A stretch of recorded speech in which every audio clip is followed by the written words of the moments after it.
United nation ने SDG 2022 report जारी की है। एसडीजी का फुल फॉर्म है सस्टेनेबल डेवलपमेंट गोल्स, जो कि 17 है। इस रिपोर्ट में ये बोला गया है कि क्लाइमेट क्राइसिस, कोविड-19 पैंडमिक और कॉन्फ्लिक्ट्स जो इंक्रीज़ हो गए हैं दुनिया में, उसके कारण 17 एसडीजीज़ को पूरा करने में काफ़ी प्रॉब्लम हो रही है, काफ़ी खतरा आ गया है। क्लाइमेट चेंज बहुत ज़्यादा हो रहा है। कोविड पैंडमिक ने काफ़ी चीज़ें बर्बाद कर दी, जिसके कारण पॉवर्टी ज़्यादा बढ़ गई। उसके बाद जो दुनिया भर में जो लड़ाइयाँ हो रही है, कॉन्फ्लिक्ट्स हो रहे हैं, वॉर्स हो रहे हैं, उस कारण से भी एसडीजीज़ को पूरा करने में दिक्कत आ रही है, ऐसा इस रिपोर्ट में बोला गया है। इस रिपोर्ट में इंडेक्स जो जारी किया गया है ये वाला, इसको टॉप किया है नॉर्डिक कंट्रीज़ ने, जो कि हमेशा ही करते हैं।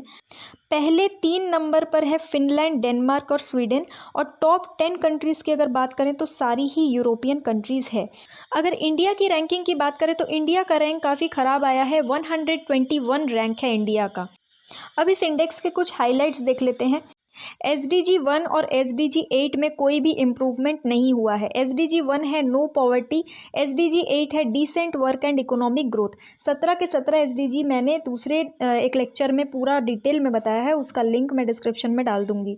एसडीजी 1 और एसडीजी 8 में कोई भी इम्प्रूवमेंट नहीं हुआ है, परफॉर्मेंस बिल्कुल अच्छी नहीं रही है। क्लाइमेट और बायोडाइवर्सिटी का जो गोल है उसमें भी प्रोग्रेस बहुत ही कम है, काफ़ी स्लो प्रोग्रेस देखने को मिला है। स्पेशली जो रिच कंट्रीज़ है, जो पैसे वाली कंट्रीज़ है, वहाँ पर बहुत ही स्लो है इनमें प्रोग्रेस।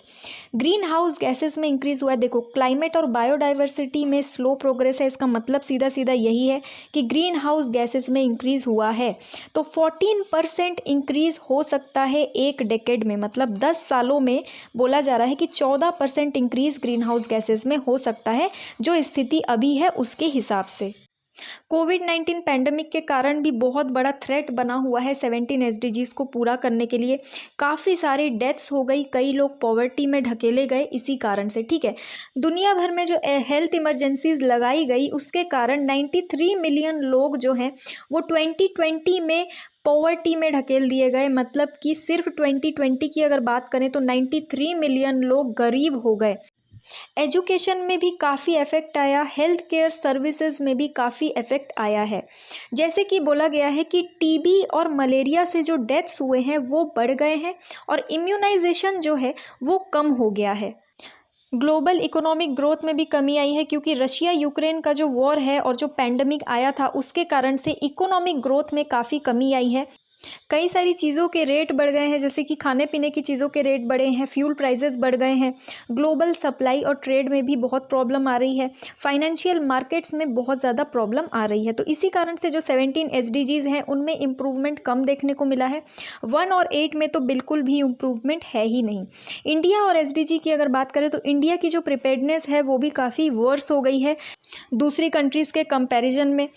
लेकिन इंडिया ने कुछ एसडीजीज़ में प्रोग्रेस भी किया है, जैसे एसडीजी 2 नो हंगर। पैंडमिक के टाइम पे भी हमारे इंडिया में लोग भूखे नहीं मरे थे, जबकि कई सारी कंट्रीज़ की ऐसी हालत थी कि लोगों को खाना नहीं मिल रहा था। बट हमारी इंडियन गवर्नमेंट ने बहुत अच्छी स्कीम्स चलाई थी, जिसके कारण यहाँ पे हंगर से किसी को प्रॉब्लम नहीं आई थी। तो नो हंगर मतलब एसडीजी 2 में इम्प्रूवमेंट हुआ है।